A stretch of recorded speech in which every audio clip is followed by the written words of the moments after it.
Welcome to the How Soccer Explains Leadership podcast, where we explore leadership principles through the lens of the beautiful game. Welcome back to How Soccer Explains Leadership. Thanks a lot again for your download, for being a part of this show. I am Phil Dark, your host, and I get to do this every week, and I absolutely love doing what I get to do. And so today is no exception. I have a great interview with my friend Jesse Bradley. He is a man that has many hats that he wears and doing some amazing things around the world. He is a pastor up in Seattle, Grace Community Church, as well as an author, a former professional athlete. He played a lot of soccer in his day. He's a leader of many things, an adoption advocate. I could go on and on. I'm gonna let him share a little bit about his life and what he's doing, what God's doing through him. But right now, I also want to just remind you to go and join the Facebook group if you haven't done so already. That's a great place if you want to continue this conversation with me, with some others who are talking about these things. It would be fantastic for you to join there and just connect with me and connect with others there. Also, if you have any questions for me or Paul, if you have questions for Jesse after this interview, just shoot me an email, phil@howsoccerexplainsleadership.com, and we can go from there. So without more on that, I just want to start this conversation that we get to have today with Jesse. Jesse, how you doing, man? Phil, I'm doing well, and great memories of first meeting you back at Mount Hermon camp, and I know we both love that camp. Hopefully we'll get back there again soon. I know you're still going. But it was great to be, serving there that week, meet you, and then just start the conversation on, orphans, soccer, of course, leadership, lots of great topics. And I just love how you continue to serve orphans around the world. And also just that connection between athletes, orphans, and just, glad to be here today. Welcome everyone who's a coach, a player, a parent, a kid, someone in the marketplace, leaders. I just love this podcast and the theme. Yeah. Well, thanks again for joining. Like you said, we got to connect at Mount Hermon several years ago, I think it was in the coffee shop, just in the morning, just having some coffee, and had some great conversations there. And I've no doubt we'll have another great one today. As I always get to do, one of the things I absolutely love about the interviews I get to do are just hearing stories. And, I know you have a very long story that we're not going to get into every little nook and cranny, but I would love to just hear, just briefly share your story and how you got to be where you are today, just how soccer has been a big part of that journey. And then we can just kind of chat about some of those things after you tell bring us up to date. Sounds great, Phil. I grew up in Minnesota, and the first place I lived, it was an apartment in the parking lot of the football stadium. So Golden Gophers, Big Ten. And I saw sports being played at age 3. I told my parents, that's what I want to do when I'm an adult. I want to play sports. So I had that dream of playing professional sports. Basketball was my primary passion, but sometimes in life, your gifts lie in a different area. And I didn't discover that until a little later on when the soccer coach saw me playing basketball and thought, this is a goalkeeper. And I'm grateful for him. He's a phenomenal coach. He's really a legend. Minnesota United right now in the MLS. His son, Manny Lagos, runs it. His name was Buzz Lagos. And he started training me to be a goalkeeper. And we did well. We won the state title in the Metrodome, 6,000 fans a couple times in high school. I played 3 sports in high school, and also just playing on Olympic development teams with him. And then I played at Dartmouth College on the East Coast, had another great coach. And one of the lessons I think when you're finding soccer teams is just find the best coach, because that coach is going to develop you. That coach is going to see your talent. That coach is going to set the right culture. And Bobby Clark at Dartmouth College is another legend. He's coached in many countries. He was a goalkeeper in Scotland. He won a national title at Notre Dame. And to be with him and around him for 4 years, that's a dream come true. Seriously, That continues to have impact on my life today. And we won the Ivy League twice. We made it to the final 8. We lost to Rutgers. Alexi Lawless was on that team. I feel like it's a game maybe we should have won, but we'll let that go. and moving on. I was able to play after college as well. Played overseas, Scotland, Zimbabwe, for a team there in Bulawayo, the Highlanders. And I thought I'd probably play till I was 35 or 40 because goalkeepers, they have longevity. Physically, they can continue long past when a midfielder usually retires. And so that was my plan. Maybe I'll go into coaching after that, or we'll see, sports psychology, but goalkeeping, it's all I wanted to do. And sometimes in life, it's going one direction and then things shift and it's out of your control and life isn't going that direction anymore. And that's what happened to me. My career tragically ended. I took a prescribed medication to prevent malaria, and I took it for a season. It built up toxic levels in my system and major side effects. Physically, the most serious was with my heart. That's tachycardia, which is a racing heartbeat, 160 beats a minute sitting still, atrial flutter, skipping beats, heart murmur. I mean, I was in pain on the left side of my chest day and night and didn't know if I was going to live. I was fighting for my life for a year. It took 10 years to fully recover. And there were also side effects of anxiety, depression, things I'd never experienced before and were really intense. And all of that ended my career. I believe that sometimes the greatest things in life happen in the worst circumstances. And that was one of the most brutal times of my life, but it's also where so much transformation happened. And we can circle back into some of that, but I'll just say this, being able to play is a gift. Having physical health or energy is a gift. And I thoroughly enjoyed really at all levels. And it's the relationships. When I look back, it's the relationships more than the wins or the losses, and the character that you develop as you play sports. And, I'm grateful for the people I played with, the lessons I've learned. It does tie into how I lead today. And it was always a joy. My parents got divorced when I was 7.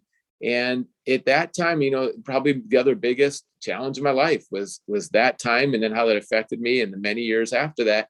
And I really turned to academics and athletics. And sports was one of those really outlets where there was such a pure joy. And when I got on the field, it was like kind of a relief and just so much fun. And I've always found that in playing. I still play today in a men's league. I work with the Sounders, Faith and Family Night, the Seattle Sounders here. Go Sounders, shameless plug. Team's doing well. And, my coach, Bobby Clark, in college, his son now, who I knew then was probably in middle school at that point. He's the coach for the Huskies now. So just love, bringing our kids to those games, talking with Jamie and connecting there. And there's a guy from Bellevue College, soccer coach, that comes to our church. There's another professional player, Tacoma Stars, who, is at our church. And I just love that intersection, faith, leadership, sports, soccer, goalkeeping. We could talk for a while. So there's a lot going on. We absolutely could. Maybe we'll get done with this one and we'll do another one someday too, but do the part 2. But I'd love to hear, as you just talked about there, you're still using a lot of these lessons, right, that you learned, and I know that there are also, I'd like to tie it into some of the things you're doing now too. There are some different ways, you speak, you do different things, but one of the things that I know you talk on is the idea of, mindset and developing habits and purpose. And really that is something I know you learned through soccer and through some of the trials that you faced, right? So can you just talk about that, just those things that I just mentioned? Right on. Mindset for a goalkeeper, that's at least half the battle. And it's what's going on in between your ears. And that's true if you're in any position in leadership. That's true in life and in your relationships with family. What are you really thinking about? And what are you focusing on? And a couple things that stood out to me in terms of mindset over the years. One is that the platform continued to get bigger, from high school to college to professional. And what I learned early on, some of those initial games where there's thousands of people there, I found myself kind of on my heels, a little bit intimidated, a little scared, at times almost hoping the ball wouldn't come to me, or just feeling unsure. And we all feel insecure. We all have those feelings of being scared. But I found that if I gave into those, it really affected my play. And so I had to intentionally have a different mindset where I wasn't going to let fear prevail. And I was going to go all out. I wasn't going to overthink it. That was something that I kind of have a tendency to easily do, is overthink it. And it's like I had to turn some of that off. And as a goalkeeper, if you make a mistake, you can't dwell on it. You got to delete that. You got to almost hope for the same situation to happen again so that you can, the next time do it right. And, I remember the first time in the Metrodome, I was terrified. And the second time we got there, I was like, I'm just not going to let fear win, because we won the game the first time, but fear won against me. And the second time, it's like, fear's not going to win. Yep. And I believe we don't have the spirit of timidity, but power and love. And It's like, let's overcome this. And so that was a lot of development for me, is that area of mindset. Another one is how much pressure I put on myself. And what's interesting is that continued to grow. Now, I'm just going to take a brief tangent here, faith-wise, but it's linked. And everyone who's watching, maybe there's many different, beliefs, and I respect, and honor each person. For me, I didn't grow up with faith, didn't grow up believing in God. And I came to know Jesus at Dartmouth College. I wasn't even looking for God. I took a class, Introduction to World Religions. The professor started teaching the Bible. I started reading it, asking 100 questions, kicking the tires. And eventually I'm like, there's so much historical evidence here. I don't think I can ignore it. And I ended up taking that step, and some things shifted, and on the field, things shifted, and the pressure came off me. I started to enjoy the game. I did an independent research project at Dartmouth and worked with athletes to see how much pressure is the right amount of pressure, measured in practice, games, self-reporting. And it's interesting because there's like a bell-shaped curve where if you're not focused enough, then, your performance is going to struggle. But if you're too intense and you're focused, on the result in a way that's, kind of paralysis by analysis, or you white knuckle, or you just, this is the biggest game ever, again, your performance declines. So you want to stay in that zone where you're kind of light, you're quick, you're enjoying it, you're relaxed, but you're anticipating stuff. And I think that's when you play at your best. And what I noticed for me in terms of mindset is that when I started to pray with other athletes for the games, like, it just changed the way I approached the game. All of a sudden, soccer didn't mean everything is important, but it was like I could just play at a different level. And so that was a mindset thing for me, is learning how to land it in that zone. But one other mindset piece that I'll mention is, what do you do with the thoughts that come into your thinking during the day? They're coming in all the time for all of us. That first thought comes in. It might be a thought that's destructive. It might be a thought that's not true. It might be a thought that's selfish. It might be a thought that's impure. Whatever those thoughts are, they come into our minds. And what are you going to do with that thought? And you don't have to harbor it or entertain it. You don't have to welcome it, dwell on it. In fact, you can reject it if it's not good, and then intentionally choose something else. And that's what I had to do in the nets. Like, if I made a terrible play, I can't dwell on that. That can't stay in there. Like, I got to reject that and then come back to that readiness where the next play comes, and I'm not hanging my head. I'm not sitting there in shame. It's like, game on, let's go.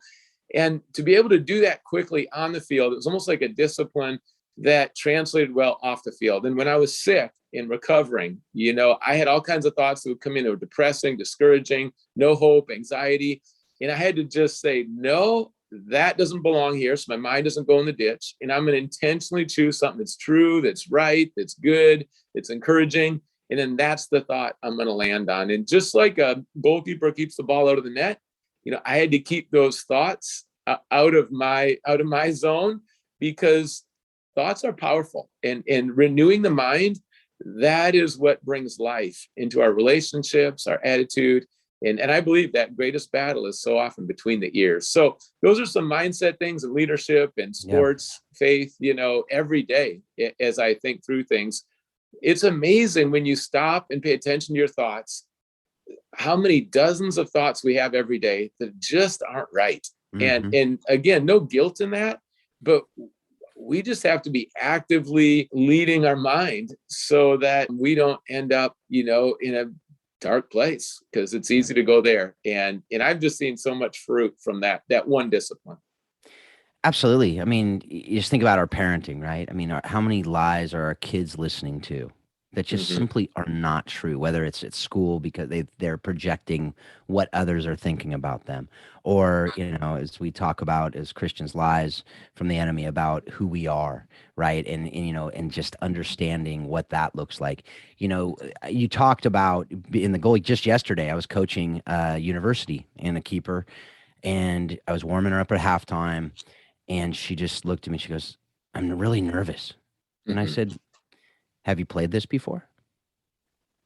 She goes, "What do you mean?" I go, "Have you played keeper before?" She goes, "Yeah." I said, "Have you played in a game before?" She says, "Yeah." I said, "Just go do that." Right? So what you're talking about, right? This idea of to remind ourselves that we have the knowledge, we have the ability, or else we wouldn't be there, right? You wouldn't be in college playing if you didn't have that somewhere in you, right? Yeah. Now, you might not be the best in the world. You might not be whatever, but to go out and if you play tight, if you play worried, if you play in fear, you will be playing worse. And she went out there and had a great half. Yeah. But if she would have gone out like thinking, I go, you're thinking way too much. Yes. You know, there is that sweet spot of you got to think, but not be thinking about each move and what you're going to do. Be thinking about, okay, where is this ball going to go before you get it? But as you get that ball, you just play. Yeah. Right? What does that look like? And I think there's so many, I'd be curious to hear your thoughts on that as far as in your current, role as a pastor, as a leader and of a lot of different things. How does that play out there as far as that, even talking about developing habits and muscle memory? And, if we do things enough, they will become part of just who we are. And when we're making decisions, if we make decisions enough with our values and our core beliefs, they will just, those decisions will be made, right? What do you think about that? That's right. I love how you coached her. I mean, that's what a good coach does. You bring out the best in your players, and you know who you need to calm down. You know who you need to kind of get cranked up for the games. And you know who needs to be held accountable, and you know who needs to be encouraged. And I remember that as a goalkeeper, there was 10 different personalities. I'm talking to them the whole game, and I've got to know them and know what makes them tick and bring out the best. And that's true in parenting. It's like, how do you bring out the best in your kids? And a timely word can make all the difference. I remember when my coach would pull me aside and say something. I remember before Yale, he knew like this was a game, Ivy League titles on the line. He knew we were going to be visitors. He knew we were going to be facing just really an onslaught all game. And he was just like, this is your game. This is your game right here. And I just tell you, he had confidence in me. He knew the moment. And like that affirmation right there. I mean, we ended up winning 1-0. We kind of stole the game and we got the Ivy League title, and just pulling someone aside, recognizing what they need. That's powerful. And I think that, we don't want to end up in places where we either have inflated views of ourselves or deflated. And it's so easy to be deflated, kind of be down on, well, maybe I'm not that good. Maybe I can't come through today. Maybe I'm just off. I'm probably gonna let the team down. I made this mistake before. Or you can get inflated and think like, yeah, I'm the best. This team revolves around me. Like, watch me go. And sometimes when you win a championship, what I saw in my experience is the toughest year was the year after that, because the team's kind of inflated and it's easy to get complacent and you lose some of that hunger. And you kind of have blind spots on some of the weaknesses of the team because you think, yeah, we just won the ring, and the year after the championship, it was often a letdown. So, trying to balance that out and just stay healthy view of self, healthy view of team. And that's one that's, I think, humble and hungry, realistic, and a lot of collaboration, really working well together. Yeah. And how does that play out in the real world, so to speak, outside the lines, right? As you're, whether you're, leading a staff, right? And as you have people on your team now, right, at the church or in other areas, what's the analogy we have for as we're living today? Yeah. Soccer's all about collaboration. And that's the one thing that carries over. And the longer I'm doing leadership, the more I see it's about collaboration. And I mean, in preschool, you say, does the person play well with others? But man, that's true your entire life. How do you really do as a team player in the different settings? And so in Seattle, for example, when I got here, we started something where we gathered together churches and ministries. Now there's about 100 churches and ministries. And it's just so exciting to do stuff together. You kind of break the norm. If the norm is, sadly, sometimes in the Christian world, it's competition or isolation. It's like, no, we just had an event called Serve Our City. And we brought together many different churches to clean up the neighborhoods and to do some work, some landscaping, some painting. It was a lot of different projects and a lot of different people coming together. I think it's so sweet when you get people coming together from different nations and ethnicities. That's one thing I love about playing right now. Like I play pickup games Saturday mornings and I just see people gather from all different countries. And there's this bond that happens when you're on the field together. And our church, when I first got there, was predominantly white. And now it's so, you look around, it looks more like our neighborhood. It looks like heaven. It just feels so much better, to have that collaboration. Collaboration happens multi-generationally, I think, too. And there's so much to learn from each other and inspiring examples. So for that to carry out, in a soccer team, when people know their role and they have responsibilities. And they work hard on those, and everyone's, honing in on their craft and their role. You're talking before about development, and I'd say it's true in soccer. It's true in a lot of things that we're doing. There's first that, unconscious incompetence, mean like, I don't even know what I don't know. And then it's like conscious incompetence. Okay, now I'm becoming aware of what I need to learn, and I'm starting to get motivated. And then it's conscious competence, which I have to focus on it. Like I'm trying to put the pieces together. It's not going quick. I'm thinking about it, but it's working. It's happening. And then you get to that level where it's unconscious competence. And you think about that, let's just say tying your shoe. My kids, first, they didn't know how to do it. And then they started to realize, I need to learn how to do this. And then they focused hard and they could tie their shoe. And now it's like they just put their shoe on, they tie it, and not even thinking about it. And that's true for me with distribution as a goalkeeper, punting, kicking, throwing the ball.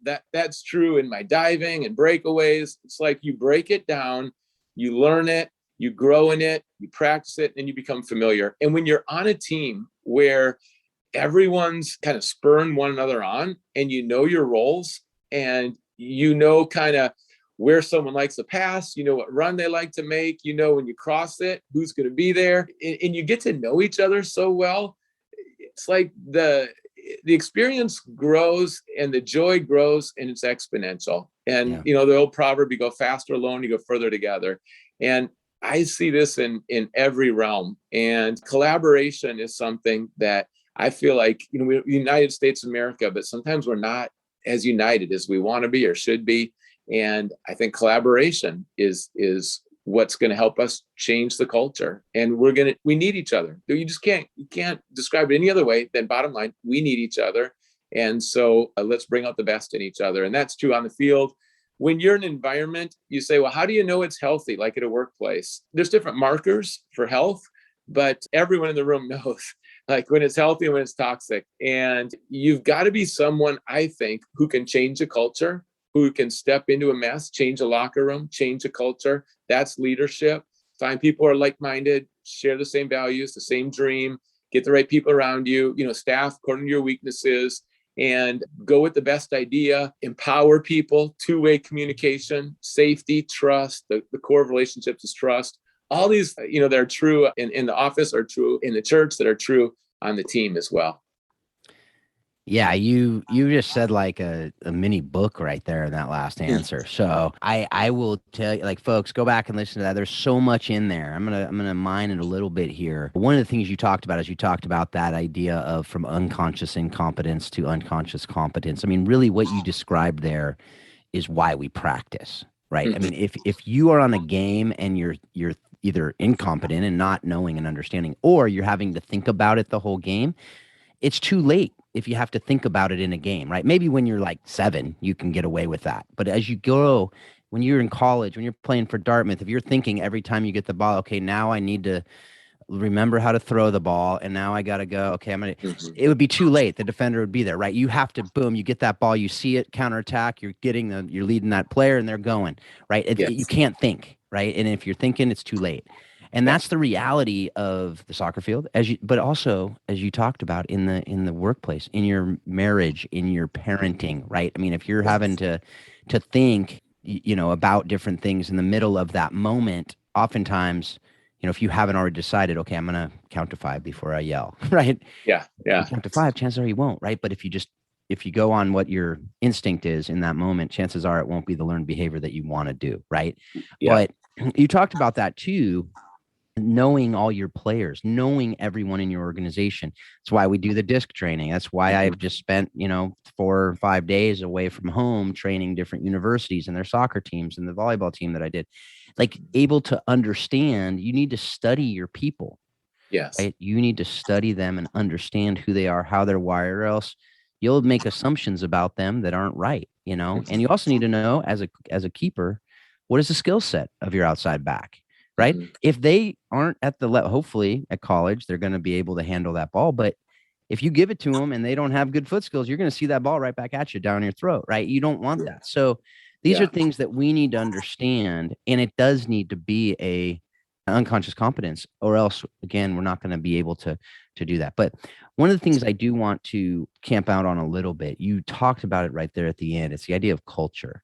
It's the idea of you look around the room and everyone knows it's healthy or toxic, right? Yeah. What I want to spend a little bit of time on is how, when you have that toxic setting, when you have that toxic culture, there are, maybe a few, maybe it's a group of people, maybe it's one virus.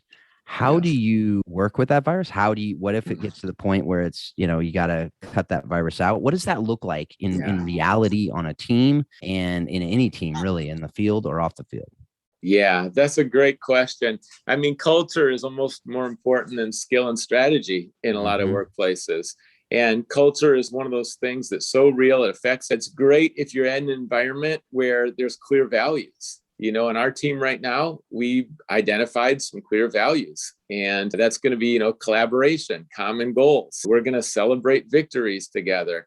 And when you have some of those goals in place, not just on a wall, but then you start to implement and live them out. And it does affect everything. It affects your priorities, affects your decision-making. Going back to soccer, it's like each level you climb, the decision-making is quicker. You got less space and less time. So you got to make good decisions. And leadership is making good decisions. And the good decisions aren't just numerical, they're relational. And to be able to do both is so important. When a culture's toxic or things are off, it depends for how long and how many people are involved.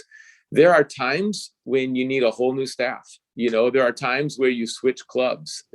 There are some systemic things that you don't necessarily are going to just overcome those quickly. And the more prolonged it's been, the more deep it is, the more drastic the change has to be. Now, if it's, let's say, one or two people, I remember reading a Bible verse that said, drive out the mocker and out goes the strife. And I was like, drive out the mocker, that doesn't sound Christian. But I'll tell you, you remove one or two people that gossip and slander and like undermine, it's amazing how that culture can change, when that happens. And sometimes it's, one or two people on a team and they might be the most talented, because usually the most talented get away with the most. But all of a sudden, when there's accountability, when there's a standard there, it's like everybody rises. And so even though you lose one talented player or maybe two, when you get the culture healthy again, the collective gain from everyone, relief, there's no double standards, there's no awkwardness. And now we can just be ourselves and laugh and play. And I mean, it just gets fun again. And so it's going to be worth it. Those are the hard decisions. And if you're, staffing, it's so important to really hire carefully. And, what's the scorecard when you hire? What are you really looking for?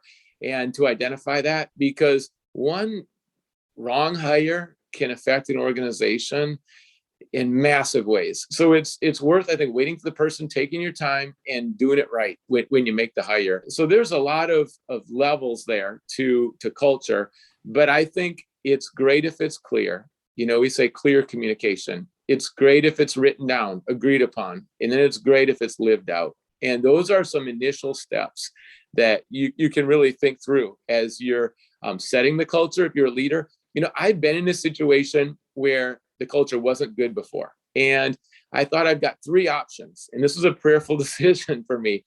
But do I go after the couple people who are, causing the problems? I'm underneath them and challenge them. And maybe it'll lead to some division or, it's like, it's going to get messy. And I just didn't feel like that was the right thing.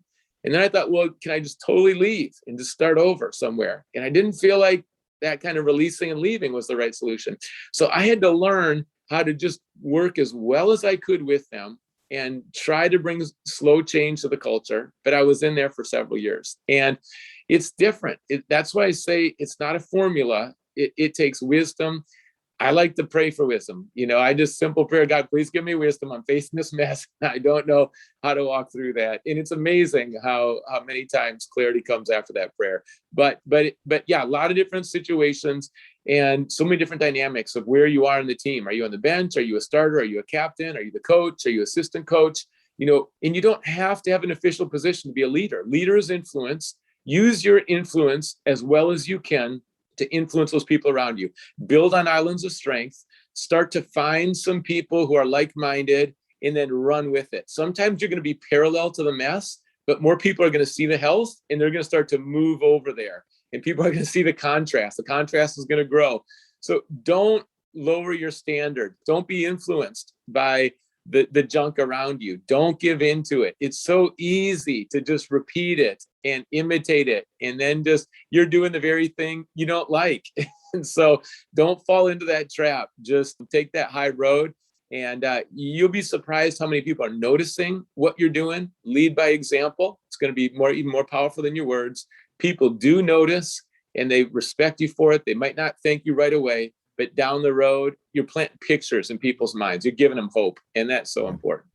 Definitely. I mean, it's something I've seen in so many teams. You have the one or two players, and if the coach lets them get away with it, there's, carnage, and there is that wake of destruction behind it, right? There's bodies behind it that are just suffering and struggling. And I love what you said there and I talk to people all the time about this. Everyone on the team is a leader. Yeah. Right. I don't care if you're the freshman on that high school team or on the college team. You're leading someone, and That's can right. be that leader. If you see that toxicity, you can come into that. And like you said, find those people. Most people will want the healthy culture, if they knew about it. Right. So lead them to say, not create more strife, but to come in and say, this is a better option. Yes. Right. If rather than just saying, this is a problem, you guys are terrible, I can't believe you're doing this. Offer a better solution, offer a better option that they would want to do, right? That the coach can see. If the coach isn't seeing it, now, if the coach is seeing it, how can you help the coach in bringing that health? I can think on the top of my head, several situations I've talked with just in the last 6 months with different people in unhealthy situations. And, because there is that challenge, and Paul Jobson, who's the co-host of the show at Baylor, we talked about this very thing. And he says, he self-admittedly is saying, I sometimes keep people too long because I think the best of them, which I totally understand. I hate firing people. But if it gets to that point where, as you said, that mocker to say, okay, there's the door. Yeah. What do you think I know there's no formula, there's no one right answer, Right. but at what point is that the answer, rather than, especially as a coach, because we as coaches know that part of our role as a coach is to help our players to flourish, not just on the field, but off the field. Right. So there's that balance too, right? So how do you know that even in your job now as a pastor? Obviously, if there's people, that's part of your job. It obviously is to help people to flourish. So what does that look like? Right. What's that balance? Yeah, hopefully it's not a surprise for that player or that teammate, that employee. I mean, it should be a situation where it's maybe a first time, a second time, and all along you're giving them every chance. Hey, what do you need? You're doing it in a way that's humble, hopefully, asking them questions. Do they understand? Hey, and you're giving them feedback too, direct feedback. That's part of the accountability. Hey, when you say this, I feel this. When you say this, it affects that person that way. When you don't do this, like, this is how it hurts the team. When you do that, that's how it undermines us. And it happens quite often, on teams. And I think, what's ideal? And start there. What are we going for? What's ideal? Okay, how do we get there? You try to get people's input. You try to hear their ideas, and they get ownership that way when they have input. And it's not just like heavy-handed, but it's we're all committed to this team being as good as it can be, right? And you find that common ground, and it's like, well, what's that going to look like on the field and off the field, and like, how do we get there? And try to help people be part of the solution. What I've seen is that sometimes when there's a complaint, it's linked to someone's passion. So someone might come up now and say, I don't think we're doing enough around the community, and I might say, okay, what do you think we should do? And well, I think we should hand out more free food. I think there's a lot of people starving. Okay, how would we do that? Well, I think we could partner with these groups. Well, are you willing to lead some of that? Yeah, actually I am. I could put that together on Saturday mornings. We got something, so instead of this person complaining to three friends, now they're coming directly. If something's off, come to the leader and just share your heart. Say, this is what I'd love to see. And some of those you can turn around. Sometimes you want to take that person out to lunch early on. When someone's not quite buying in or doesn't understand or seems like they're going sideways, spend a little time with that person. Ask them some questions. Questions are disarming, and ask them so much. Hey, what are your thoughts? What are your feelings? Why? You often have to ask people 3 times to really find out how they're doing. How are you doing? Fine. How are you really doing? Well, actually, it's this. And how are you feeling about that? And then that 3rd time, they ask you what's going on. So you don't want to, if now you have people are taking sides. Now there's cliques. It's trouble. So try to catch it early. And there are going to be times where you need to make changes. You try to transition it well. Hopefully there's clear standards. Hopefully you're communicating with that person several times. But there's just some people that don't have the desire to change, don't have the ability to change. Their feet are dug in. And those are times where you have to make those difficult calls. As a leader, you can't operate in fear. As a parent, you can't operate in fear. And you can't be afraid of certain people. I remember when a coach was afraid of a player. It's like the whole team hit turmoil because the coach was afraid of the player. You can't be afraid of ultimately the consequences. You can't be afraid of, well, if I do the right thing here, what if 3 people don't like me? If you live in that, you're not going to be effective as a leader, and you're not going to be able to create that culture. So it's really a freedom from what people think about you sometimes. And it's just a commitment to doing the right thing in the right way and the right timing too. And leadership, I'll tell you, this has been true during COVID. Before COVID, there was a lot more 90-10, 99-1, 80-20 decisions where I knew 80, 90, 99% of people are going to be happy and like 5, 10, 20% might not like it. I'll tell you, COVID just leaves us in this pandemic. I mean, people are going to leave if we don't reopen. And then we reopen and people leave because we reopen. And then we say, put on masks, and people leave because we put on masks. And I say, okay, now we can take off masks. People leave because they take off masks. And I mean, you just go down the line. It's like anxiety is amped up. People are, very opinionated. And sometimes we just lose our patience and perspective. And leading through those times is a challenge. And so how can you be a non-anxious presence? How can you try to just calmly explain what we're doing, why we're doing it, the why is so important? And then ultimately, I've got to release the results. I'm going to do the right thing as best as I can. If I make a mistake, I've got to own it. Because if a leader makes a mistake, don't just tuck it under or act like everything's fine. They'll say, I blew that, could have done that better. So I've got to own that. But ultimately, I'm going to try to do the right things, communicate it well. And then the results, those I can't control all the time. And I just can't operate in fear. Yeah. And I just thought about a lot of stuff as you were talking there. And, I think that the idea of just, as you said, owning just owning your behavior, owning it.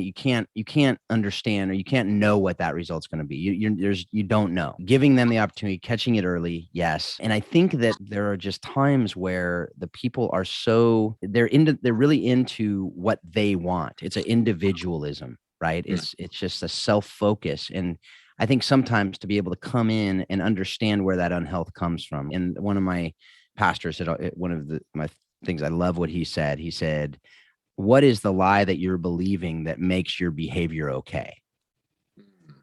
And it was a very powerful question, right? Because I think that's what's going on in a lot of these instances, is that there is a lie that they're believing. The other thing that you talked about there is the idea that it helps everything. And it not only helps, it's critical in order to have a healthy organization, a healthy team at any level. And I've talked about this before. Patrick Lencioni in the book, The Advantage, talks about healthy teams. And he has the healthy leadership team as the first thing to have, right? Where we know each other, we trust each other, we have the vulnerability, so on and so forth. But then it's create clarity, communicate clarity, reinforce clarity, right? This idea, as you just talked about, to have the clear rules, to have the clear values, to have the clear goals.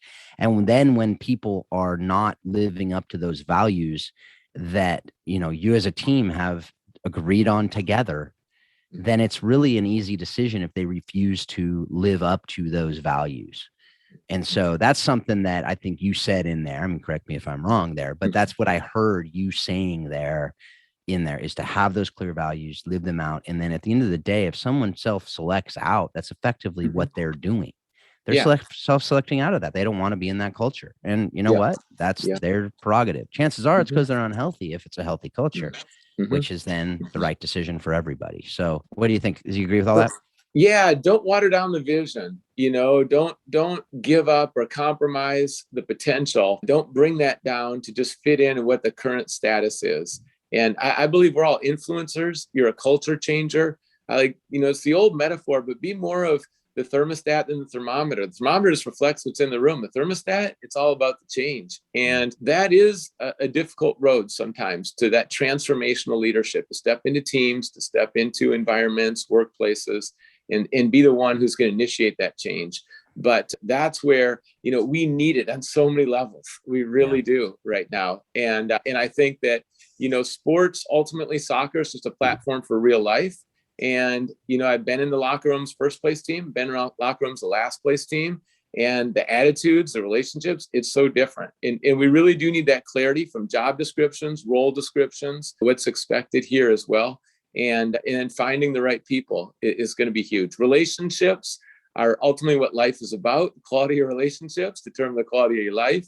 And those relationships, building in that trust, shared experiences, empowering people, giving them on-the-job training, all that is extremely significant. When I think about, some of the changes in soccer in America, what I'm seeing that I think is encouraging on the soccer culture is, MLS is improving. That's an important piece because kids need that picture. Coaching is improving.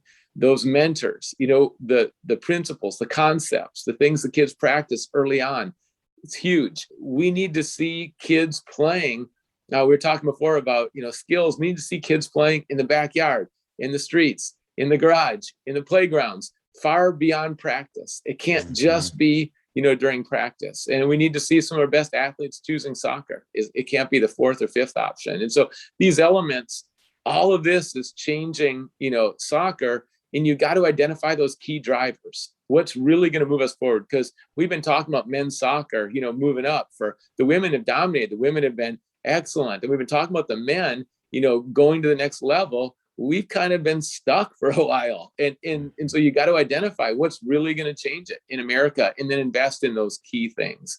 Whether they've got great Nike or Adidas clothes, that's not going to make the difference. There's a lot of things that won't make the difference. And being able to identify those helps you kind of eliminate the sideways energy. And you've got to hone in on a couple things because you can't do everything well. So really clear, what are we all about? How do we get there? Here's the key drivers. Does everyone know the strategy? Let's get everyone's ideas because there's going to be people who have much better ideas than you, and listening to them and going with those ideas is going to be an important part of the process. Let's shape it together, plan in pencil, but we're committed to moving forward. And that's what I hope for American soccer. And then, for the places where you serve, you live, work, learn, or play, bringing that to the table, that's tremendous. That's tremendous. It's when, it's not just going to be a couple of, top executives in American soccer figure a few things out, although you need that, but it's when the people run with it. And the same is true in the church, and the same is true in the marketplace. It's like when you get that high level of ownership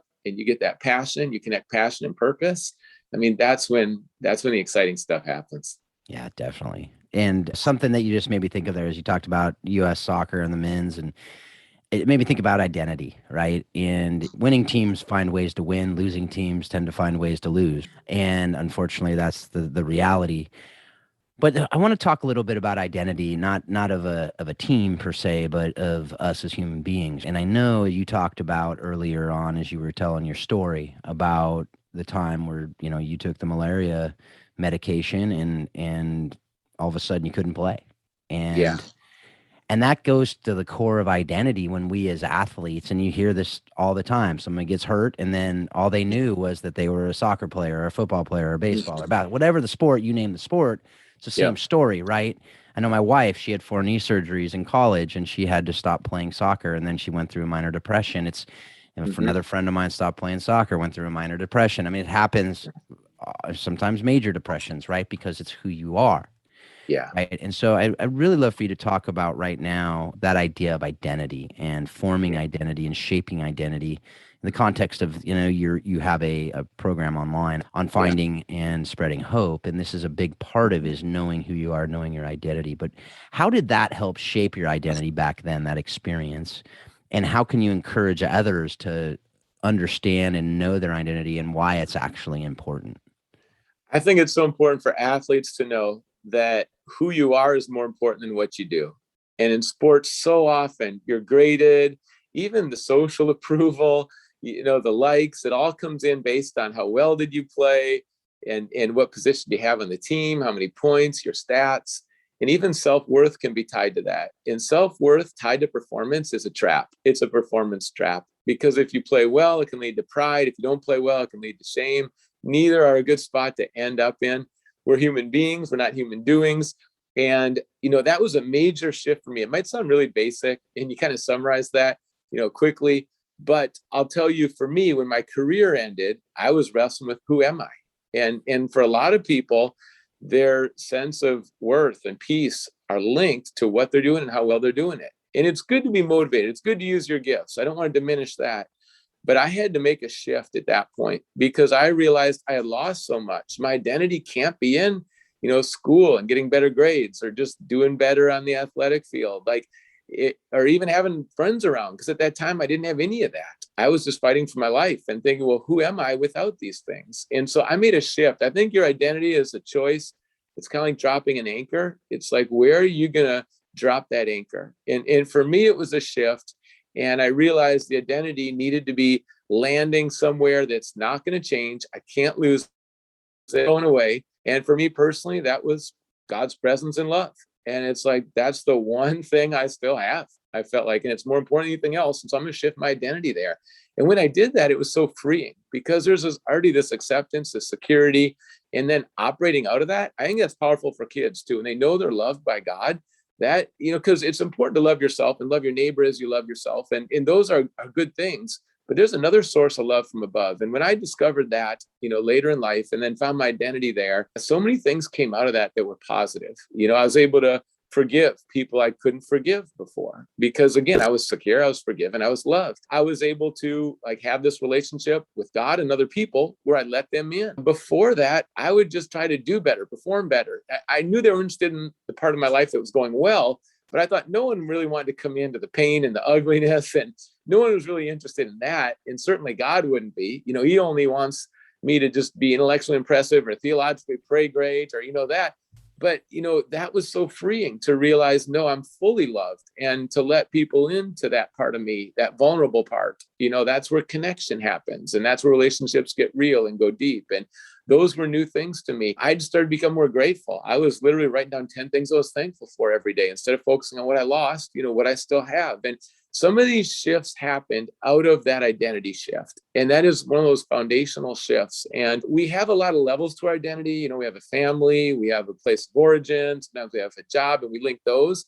But I'll tell you, those aren't the deepest places to land your identity. And so I'm just encouraging anyone that's watching, because performance is a roller coaster that goes up and down. And it's a cruel place to try to land your identity. And it's just so freeing when you get off that thing and you just have peace. And so that's something that, they're not going to necessarily teach you in school, but I don't think there's many things that are more important in life than that as well. Yeah, I mean, absolutely. You hit it on the head there as far as it's not your performance. It's not what you do. Because if that's it, then that's going to fail you. That's going to fail, right? I mean, anything that is based on our performance, it's not going to be perfect. It's not going to be lasting, right? Because our bodies will get old. Our bodies will age, and we're not going to be able to play a game our whole life. There will be something after. So what is that identity grounded in? Hopefully you're able to figure that out while you're playing and not just after you've crashed hard somewhere and hit bottom. There is a way to do it before you hit there. Right. And that's the hope and prayer, is that you're able to do that. So that's one area that I wanted to touch on too. But the other is, as you were playing, as you're leading, as you're seeing and going into today and all the way through, the idea of servant leadership. And the idea of, going back to healthy cultures, healthy cultures have a lot of servant leaders. I mean, it just is. Greatest leaders need to be great followers too, right? And know how to do that well. But what does that look like? What did that look like playing? And how does it look like today in your life? Yeah. You were touching on it earlier, where it's so easy to be self-consumed. It's so easy to be me-centered or me first. And ultimately, that's destructive. It's kind of misleading because at first it feels good. It's like, yeah, all about me. What do I want? Ooh, I got what I want. But then you kind of realize, oh, generosity is better than hoarding. Or, you start to realize later on, this isn't as good as it first appeared. And we live in a culture where sociologists say, they just don't see many cultures that there's so much isolation, so much loneliness, and then so much self-promotion. And you see it in so many different areas. Now, I'm not saying it's wrong to have social media accounts or personal branding. You can use that for good. I'm not saying it's wrong to have money. You can use that for good. It's a tremendous blessing. So there's a lot of things that if we understand that we steward them, but don't own them, I'm taking care of this for a time. So I'm going to steward this as well as I can. Basically, I didn't come into the world with anything, and I'm not going to leave with anything. There's not a big U-Haul on your way out of this earth. So I've got this limited amount of time. And so how am I going to invest my time, my talents, my tread? What are the relationships that are most important? And how can I serve? When you take an approach and instead of thinking, what could you give me? But instead, how could I serve you? When a group of people have that mentality, there's no limits to what can be done to transform communities, neighborhoods, teams, different marketplace settings. And it's contagious. It's taught and it's caught. When you see it lived out, that's what you want to do. When I had a coach who his whole life was that, it wasn't just in one arena, but his whole life was lived that way. And then he would say, it's the wee things. It's how you do the little things. And we'd watch him do the little things right. And then it was almost like, how do we not follow that example? How do we not do that? And it's countercultural. What is more common is, how can I get mine? How can I get more? How can I ultimately make it about me and check all my boxes to make me happy? And it's a shift in America so often to go from me to we. When I lived in Africa and Zimbabwe, there was so much generosity. There was so much community. There was so much kindness. And the people didn't have much money. There was drought. There was AIDS. There was famine. There was corruption. And yet they rose above it. And I thought, hospitality is not about how much you have in your home. It's about what you have in your heart. And if you truly care for people and have compassion, it doesn't matter what's in your bank account. It doesn't matter what kind of clothes you wear. When you have that mentality to serve, this is what's going to happen is you help other people experience, the best things in life. I often say, I'm just a thirsty who discovered some living water and want to help other guys, and ladies find living water. When you start to set people up for success, if you want to serve people, when you help them to realize their potential, you're going to end up kind of discovering your purpose along the way. And when you give, it's just so often you're the one who ends up receiving. You teach, you end up being the one who learns. And when your mindset is to help and serve other people, then people want to rally around that and be a part of that. So, don't ignore your own needs, set boundaries, all of those healthy practices, all those best practices. And sometimes people might misunderstand your motive too, or might be harsh towards you, throw shade, and it's not accurate. Sometimes you do need to build up your resume to get into, or GPA to get into a college, or so it's not like you just ignore yourself, but instead of just focusing on yourself, you're focusing on other people and you're serving them well. And when you do that, that's when you really come alive. That's what you're actually made to do, is to serve other people. And you might just think through, if you're listening today, who do you want to help? What solutions do you bring? What talents do you have? What good thoughts do you have in the morning and at night? Kind of those good burdens where you just feel like maybe it's an individual or a group of people where you can make a difference. Maybe it's overseas. Maybe it's clean water. We're on a path right now. In our church, we ran half marathon, and we're on a path right now. World Vision is doing a tremendous job of, providing clean water for everyone by 2030. It's improved about 50% over the last 20 years. So there are so many opportunities. I'm so grateful to be alive in 2021. I almost died a long time ago, but I'm so grateful to be alive because I feel like we've never had more resources. From podcasts like this to videos that we make to social media to connecting with people.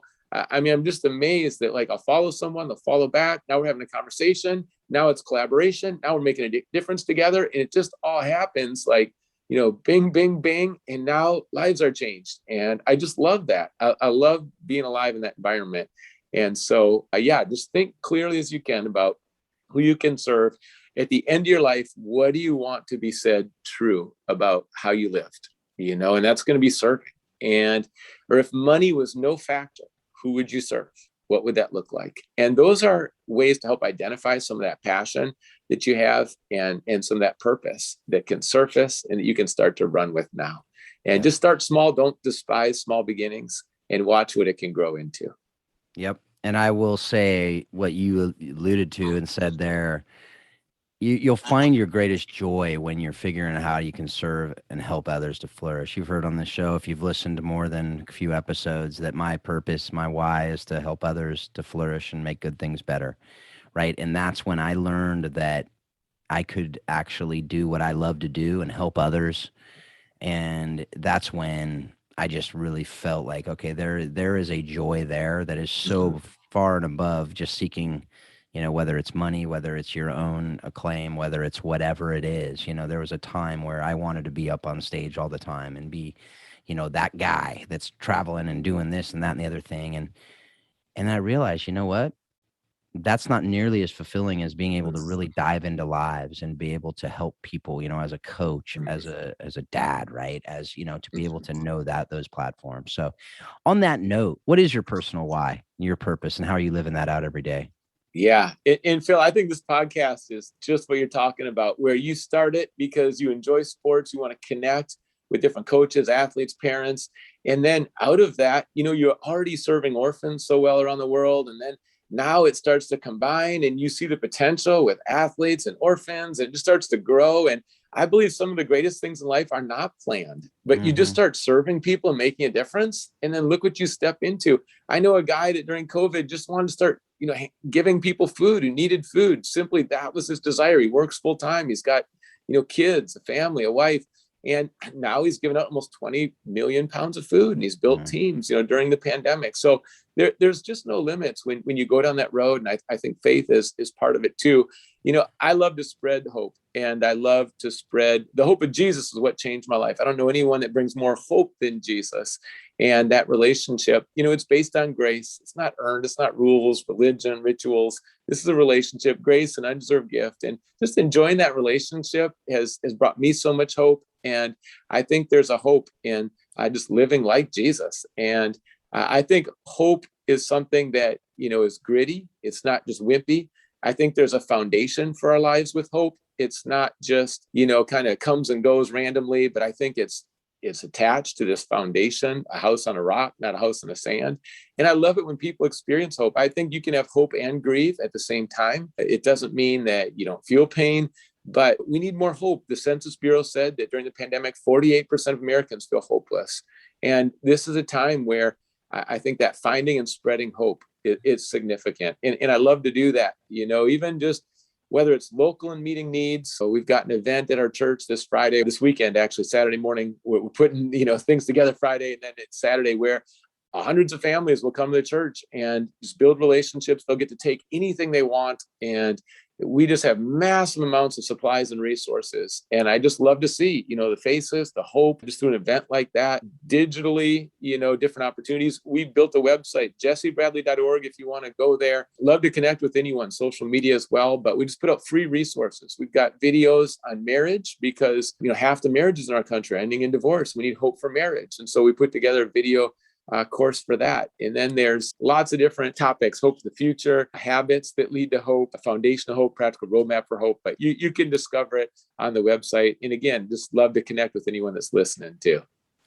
Yeah, those are some great resources. I haven't gone through all of them in preparation for this, but quite a few of them, and they are solid stuff. So we will have that on the show notes as well. But it's jessebradley.org. It's pretty easy to remember. Now we have our last couple questions that we ask everybody. So I'd love to hear your responses to this, as I'm sure some people listen to the show look forward to these questions every time too. But the first one is, what have you learned directly from the game of soccer that you use in your marriage and parenting? And the example that I always use is retaliator gets the red, right? Like that idea of, with my kids, that, hey, if you're fighting and they say, well, he started, well, you know what? The retaliator gets the red, right? So don't escalate, right? Not necessarily fair. Now with VAR, of course, that's not as accurate. They always call me on that now, but we don't have VAR in our life. But anyway, so what is something that you've taken directly from the game that you use in your marriage, parenting? In the game, I was very competitive and wanted to win. And I think it's important to recognize what is winning in different settings, and that you're really chasing the right goal. And that's so important. And I think winning, let's say there's conflict in the marriage, winning isn't trying to prove you're right and the other person wrong and take them down and you prevail. So that's where it could really go sideways. But winning is actually connecting. It's staying united in marriage. That's the win. So what's it going to take to win? I think for me, some of that competitive drive, and my wife and I have different strengths, and I'm so grateful for her. She is so honed into the details. And sometimes I'm big picture, which can help, but sometimes like I got to get my act together and like get in there and figure out like this assignment or this teacher or get a ride to this game or practice. And so like, I got to keep entering into details, and I'm so grateful she's so strong at that, just like a team, different strengths and complement each other. But I was thinking that I think there's a competitive drive in me to have a healthy family. And I think that's the win. And, I mentioned my parents got divorced when I was growing up. It's like, okay, how could I have, by God's grace, a healthy marriage? Or how could my kids have things that I didn't have? And I think it's shifting. My drive is there. I mean, it's just strong. That's who I am. It's not going to go away. I'm just not a passive guy. I'm just not let's just see what happens kind of guy. Like I'm intentional, I'm going for it. That's how I'm wired. But I've got to identify the right win and then figure out what it's going to look like to get there. And part of that is guarding that healthy culture in the family. I think that's what's been clear. Yeah, that's great. I've talked a lot about that recently, is especially with very task-focused, driven, outgoing people. They need results. They need wins. They're super competitive. And sometimes we need to redefine that win. We need to redefine that result that we're getting. Otherwise, we'll be discontent all the time and unhealthy all the time. And so totally get that. And that's something that again, even going back to that why, to know your why, that's really what is your goal. That's what are you, and we talked about writing your eulogy to understand, as you talked about, what is that at the end of your life you want people to say about you. And that idea, that's really your win. If you hit that, that's your win. So to know that is absolutely critical. Otherwise, you'll just be, as they say, that old adage of don't, make sure your ladder's on the right building, right? So if you don't know what building you're even trying to climb, then it's really hard to know whether it's a win. You're going to let the world define what a win is, and that's never a good thing. And what a hollow feeling to spend your whole life climbing a ladder and then near the end realize it's the wrong ladder, it's the wrong building, Exactly. And I'll tell you, there's a lot of pastors, there's a lot of driven people, there's a lot of business leaders who just want to take the next mountain. And I rarely hear at the end of life, and I've been around a lot of people at the end of their lives, I've rarely heard someone say, oh, I wish I would have worked a little more. But there's a whole lot of people that say investing in the family, in having better family relationships, that's where they would have adjusted. So hopefully that helps me, helps us. We're lifelong learners. Parenting stretches all of us, and it's an opportunity to grow. There's no greater opportunity to grow. I mean, the person who's going to help you grow the most is the person you're married to. They know you the best, that, those differences. But I'll let you go back to your question. We can, like we said, we can talk for days on all these things, but this is true. The last question we got, and we'll wrap it up here. What have you read, listened to, or watched that has most impacted your thinking on how soccer explains life and leadership? Yeah. I'm someone who's always been relational, intuitive, learned by experience. And so, I feel like I haven't picked up something better than the coach I had in college, and I felt like anything was safe to talk about. And I felt like you could go into his office, talk about life, talk about soccer, talk about your playing time, and it would be a great conversation. And also he had a way of creating this family feel. And, sometimes we throw that around like, oh, this church is a family, or this business is a family, or, whatever team it is, pick your favorite team, the Sounders family. And sometimes we throw that around kind of loosely. And it's not really the case. It's really not family. And when you actually get an experience that is family, I'm still emailing, Zoom, getting together with, I've got an opportunity to talk to the Dartmouth men's soccer team's going to play the Huskies, University of Washington. And I get a chance to talk to the team here in another week or so. And I mean, that's just what stands out to me is that family that's created. And when you get a taste of that, you don't want to settle for less, and when you get a taste of that on the field, like you want to experience that and create that in other settings. And sometimes, honestly, that was hard for me in the church because I thought, man, on the soccer team, like we got along well. We went all out and it was just for some rings, that was the goal. And I thought in church, like we're actually seeing lives change. Like, why would we kind of go halfway, or why would we have petty conflict? Like, if we could figure it out in the soccer locker room, like let's do this in other arenas too. So yeah, trying to carry that over. But I think that's probably what stood out to me the most. But then I see it in different teams. It's like when Liverpool just had their great run, and you listen to the players, listen to the coach. I know I watched, Allison. Anytime there's another goalkeeper that loves Jesus, it's like, okay, you got my attention. And I'm watching Firmino get baptized on a road trip, in pool. I was thinking like, it just looks like family to me. They score a goal, it looks like family. It doesn't look professional. It's got all those elements, but it's like it transcends. And honestly, it's almost harder in the professional level to create that family feel than the college. And high school, I think, is even easier in some ways. But the more you go up to create that family feel, there's just a joy and a connection and a trust and a closeness. And to me, that's where life's at its best. You're not going to find anything greater than love. And when a coach can bring that and lead the team into that, man, that's top-notch stuff. Yep.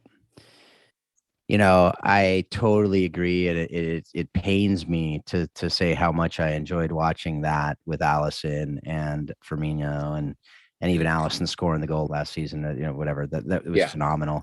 As a Manchester United supporter, it's really hard for me to like anything that ever happens at Liverpool. But I have made an exception for that. That's okay, and I can say it actually in public and not feel like I've completely ruined my credibility as a United supporter. So some things transcend sport, right? Yeah. So that's absolutely or affinities, maybe not sport, but affinities. So. Right. Anyway, well, thank you so much, Jesse. Thank you for your friendship. Thank you for this time together today. I very much appreciate you and what you shared today. Enjoyed it, Phil. A little jab at the Red Devils, but I just have to say I appreciate what you're doing with orphans. It's far more significant than soccer. Our family, we adopted a child. It just means the world to me anytime someone's working with orphans. And so just keep up the good work. And I'm so thankful anyone who made it to the end of this podcast. We went long, but just thanks for sticking with us and look forward to connecting. So thanks so much, Phil. Yeah, thank you. And thank you everyone out there for, as you said, this download, for listening to this. And I just hope that you are learning right alongside me and just really learning from these great people that we get to talk with. So with that, I just, again, want to encourage you, if you haven't done so already, go ahead and rate and review this show, Apple Podcast, wherever else you're listening, go ahead and do that. Join us on Facebook at the How Soccer Explains Leadership Facebook group. You can also follow us on Twitter and Instagram and wherever else you do your social media. But most importantly, I do hope that you're taking what you're learning here and you're using it to help you be a better leader. You're using it to continually remind you that soccer does explain life and leadership. Thanks a lot. Have a great week.